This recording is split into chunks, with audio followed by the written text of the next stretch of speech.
I'm here today with Officer Dani Harris of the Atlanta Police Department, and on November 1st, 2009.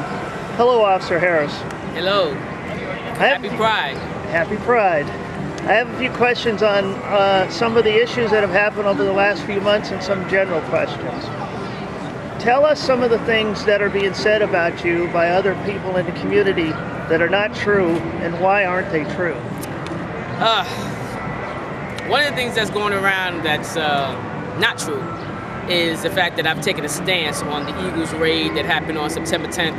I never took a stance whether or not the police were wrong or right. I was not there. It would be ludicrous for me to try to take a stance on something that I know nothing about. What I do know is that I support the Eagles as a community business that has ran and operated in the city of Atlanta for a very long time. And because of that, and as me being the GLBT liaison, I stand and support them for them being a business. Whether any wrongdoings was done on their part, that's not my job. My job is to keep the ties to the community and the police department together. And that's what I've taken a stance on doing. That's what I will continue to do. I'm very proud of my department. Not everything that they necessarily do, I may say that I necessarily agree with. However, in this situation, again, since the investigation is not completed, I don't have any answers to a lot of the questions that people do have. What I will say is that I represent the department, wearing my uniform full of integrity, full of being proud to be a part of the Atlanta Police Department, being intersex, being out, being free to be who I am, and work and serve the GLBT community and the people, the residents, as well as the business people that come and play and live in the city of Atlanta. I have the best job in the city. With all the controversy surrounding Atlanta Pride Committee's selection of you for Grand Marshal, why didn't you step down from this position? Why would I step down from getting the privilege and the honor to become Grand Marshal because of how much I personally serve the GLBT community? It would be ridiculous for me to just go ahead and say I'm going to step down because of the naysayers. I believe that it's probably about between 5 and 20 people with negative comments that have to do with me personally. When number one, I had nothing to do with the September 10th raid on the Eagle. Number two, I have served this community diligently for the last 4.5 years, and I love what I do. Anytime somebody's picked up the phone to call me, I have dealt with their circumstance, with their situation, with their problem, with their concerns, and answered any questions that they may have. Anybody who knows me knows I'm a person of integrity. I'm a person of my word. Prime example, I said I wasn't going to come out here in uniform today, about less than a week ago, but last minute I changed my mind. Because for me to take my uniform off is saying that I'm ashamed of my department. And when I thought about it long and hard, I realized I'm not ashamed of my department. I'm not ashamed of all the officers that put their lives on the line for the GLBT community every day, and they stand with integrity. They do their job without prejudice, without bias, and so I'm representing them. We got 7, 8, 9 out officers with me today, and I'm proud to be part of that group of people that can be who they are and serve this community, being open and out and proud. So therefore, I had to put my uniform on to show respect for my fellow officers that definitely put their lives on the line every day for the people of the city, and the city of Atlanta, residents, as well as people who come here to work and play. And because of that, I'm proud of the Atlanta Police Department. Some people are questioning your lack of neutrality in the Atlanta raid incident. Can you address that? What do you mean? You may have already addressed that. What do you mean by that? I'm sorry. Well, they're saying that you're more leaning towards the police Okay. department. Yeah, I did touch on that before.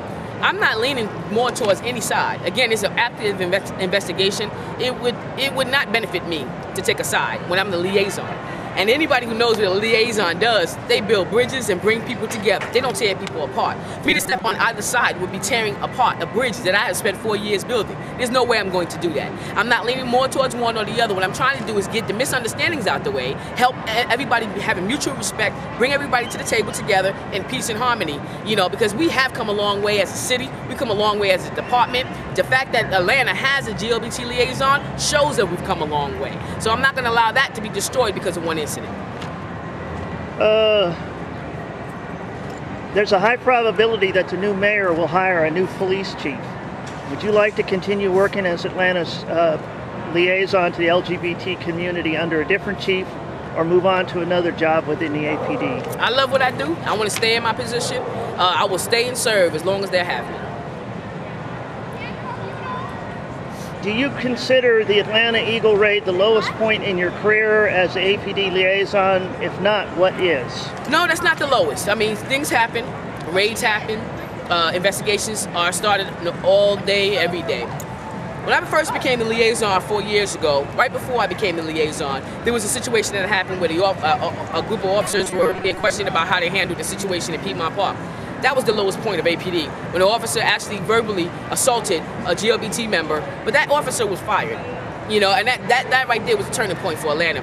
The fact that this officer was out of line and terminated for being out of line, it made me proud to understand that, you know, we had a chief that wasn't going to tolerate any kind of prejudice or bigotry. What is your proudest accomplishment as the I think my leader? proudest accomplishment is receiving the HRC award, and then this year, you know, being Grand Marshal. You know, that is the proudest moment, because it does show that although it seems like I work behind the scenes a lot and it seems to go unnoticed, obviously it's not going unnoticed. The HRC award earlier this year was one of the proudest moments, and now this is added to that, being able to be Grand Marshal of Pride, being the first intersex person, and as well as the first Atlanta police officer to be Grand Marshal of the Pride. It's a privilege and an honor. Speaking of intersex, since you've come out being intersex, has the attitude toward you changed in the APD or the community at large? I have never received so much support from the community as well as the police department than I've ever had until I came out as intersex. The department has been more than, they backed me up. I've had many people, officers, come up to me and say, you know, that was really brave, you know, really courageous to come out and take a stance the way that you did and help share your pain and your experiences with the world, because it helps to educate people. That's what I'm all about, education.